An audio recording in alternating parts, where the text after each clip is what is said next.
জেনজির কাছে কি গ্রহণযোগ্যতা কমলো রাঘব চাড্ডার?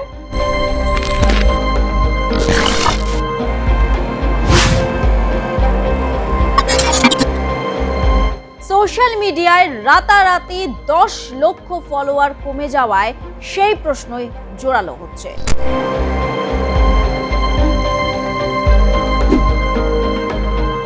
দল বদলের সিদ্ধান্ত কি চাড্ডার রাজনৈতিক কেরিয়ারের গ্রাফ নিম্নমুখী করলো,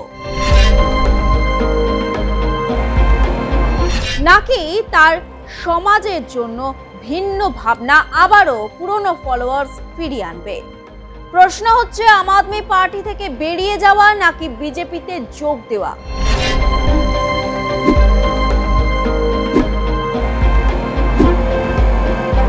ফলোয়ার্স কমার পেছনে কোন ফ্যাক্টরটা কাজ করলো, এই সমস্ত প্রশ্নেরই উত্তর খোঁজার চেষ্টা করব। সঙ্গে থাকবেন। আম আদমি পার্টি থেকে রাঘব চাড্ডা বেরিয়ে আসা নিয়ে বেশ কিছুদিন ধরেই জল্পনা চলছিল। এবার সেই জল্পনার অবসান ঘটিয়ে ভারতীয় জনতা পার্টিতে যোগ দিলেন এই তরুণ নেতা। তবে তার এই সিদ্ধান্তে সোশ্যাল মিডিয়ায় ফলোয়ার্সের ক্ষেত্রে জোর ধাক্কা খেল। 24 ঘন্টার মধ্যে চাড্ডার ইনস্টাগ্রাম ফলোয়ার্সের সংখ্যা 11 লক্ষ কমে গেল। বরাবরই যুব সম্প্রদায়ের কাছে জনপ্রিয় তিনি, কিন্তু সেই জেনজিদের একাংশ চাড্ডার দলত্যাগকে ভালোভাবে নিচ্ছেন না বলেই মনে করছেন কেউ কেউ। রাতারাতি রাজ্যসভার ওই সাংসদের ফলোয়ার সংখ্যা কমে যাওয়া তারই প্রমাণ বলে মনে করা হচ্ছে। প্রাথমিকভাবে জানা গিয়েছে চাড্ডার বিজেপিতে যোগ দেওয়ার পরে সমাজ মাধ্যমে তাকে আনফলো করার ডাক দেওয়া হয়। তাতে সামিল হন জেনজিদের একাংশ। প্রসঙ্গত, চাড্ডার জনপ্রিয়তার নেপথ্যে সমাজ মাধ্যমেরও একটা বড় ভূমিকা রয়েছে।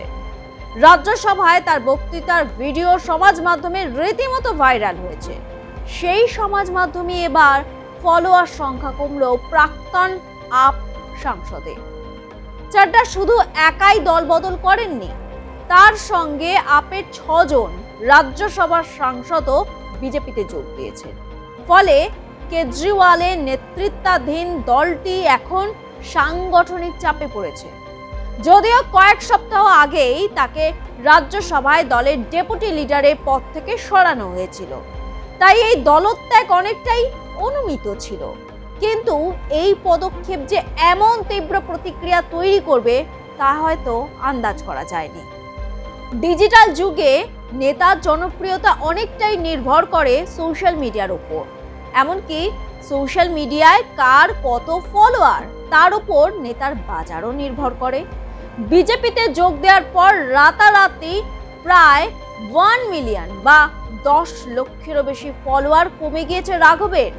শুক্রবার বিজেপিতে যোগ দেওয়ার আগে পর্যন্ত ইনস্টাগ্রামে 37 বছর বয়সী রাঘবের ফলোয়ার সংখ্যা ছিল 1,46 লক্ষ।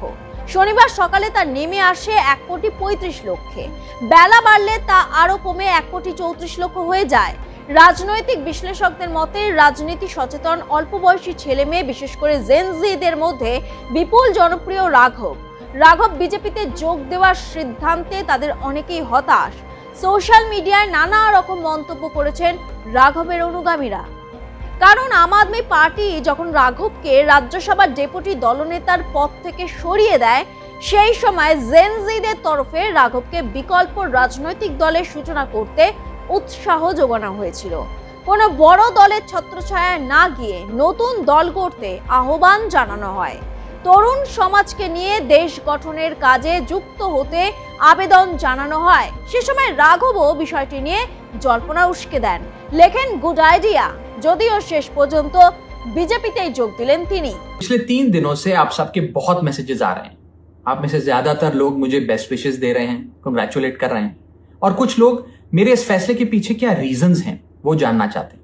तो आज ये वीडियो उनके लिए और उन लोगों के लिए भी जिन लोगों ने शायद मेरी प्रेस कॉन्फ्रेंस नहीं देखी। दोस्तों, पॉलिटिक्स में आने से पहले मैं एक प्रैक्टिसिंग चार्टर्ड अकाउंटेंट था। मेरे सामने एक बेहतरीन करियर था, लेकिन मैं उस करियर को छोड़कर पॉलिटिक्स में आया। अपने करियर को बनाने के लिए पॉलिटिक्स में नहीं आया, और एक पॉलिटिकल पार्टी का फाउंडिंग मेंबर बना, जिस पार्टी को मैंने अपने प्राइम यूथ के 15 साल दिए। अपने खून पसीने से, बहुत मेहनत से इस पार्टी को सींचा। लेकिन आज ये पार्टी वो पुरानी वाली पार्टी नहीं रही। इस पार्टी में आज एक टॉक्सिक वर्क एनवायरनमेंट है। आपको काम करने से रोका जाता है, पार्लियामेंट में बोलने से रोका जाता है, और ये पॉलिटिकल पार्टी आज चंद करप्ट और कॉम्प्रोमाइज लोगों के हाथ में फंस कर रह गई है, जो अब देश के लिए नहीं, अपने निजी पर्सनल फायदे के लिए काम करते हैं। पिछले कुछ सालों से मैं ये फील कर रहा था that perhaps I am the right man but in the wrong party. और इसी के चलते मेरे सामने सिर्फ 3 ऑप्शंस थे। पहला ऑप्शन कि मैं पॉलिटिक्स ही छोड़ दूं, दूसरा ऑप्शन कि मैं इसी पार्टी में रहूं और चीजें ठीक करने की कोशिश करूं, जो कि हुआ नहीं, और तीसरा ऑप्शन कि मैं अपनी एनर्जी और एक्सपीरियंस लेकर पॉजिटिव पॉलिटिक्स करूं, एक और प्लेटफॉर्म के साथ, एक और पॉलिटिकल पार्टी के साथ जुड़कर सकारात्मक राजनीति करूं। इसीलिए मैंने अकेले ने नहीं, मेरे साथ 1 नहीं, 2 नहीं, 3 नहीं, 4 नहीं, 5 नहीं, 6 और सांसदों ने, यानी कि कुल 7 MPs ने यह फैसला लिया कि हम अपनी इस पॉलिटिकल पार्टी से रिश्ता तोड़ते हैं। एक आदमी गलत हो सकता है, 2 आदमी गलत हो सकते हैं, लेकिन 7 लोग गलत नहीं हो सकते। और वो अनगिनत लोग जो एजुकेटेड एरुडाइट लोग थे, जो इस पॉलिटिकल पार्टी के सपने के साथ जुड़े थे, वो तमाम लोग जो इस पार्टी को छोड़ के चले गए, क्या वो सारे गलत हो सकते हैं? চাড্ডা এতদিন তরুণদের মধ্যে নিজের একটি আলাদা পরিচিতি গড়ে তুলেছিলেন। সংসদে তিনি পিতৃত্বকালীন ছুটি, ট্রাফিক সমস্যা, ডেটার সীমাবদ্ধতা, এমনকি বিমানবন্দরে অতিরিক্ত দামে সামোসা, এই ধরনের সফট ইস্যু নিয়ে সরব হয়েছিলেন। এই সব উদ্যোগ তাকে বাস্তবমুখী নেতা হিসেবে প্রতিষ্ঠা করেছিল। তবে বিজেপিতে যোগ দেওয়ার পর সেই ইমেজে ধাক্কা লেগেছে বলেই মনে করা হচ্ছে।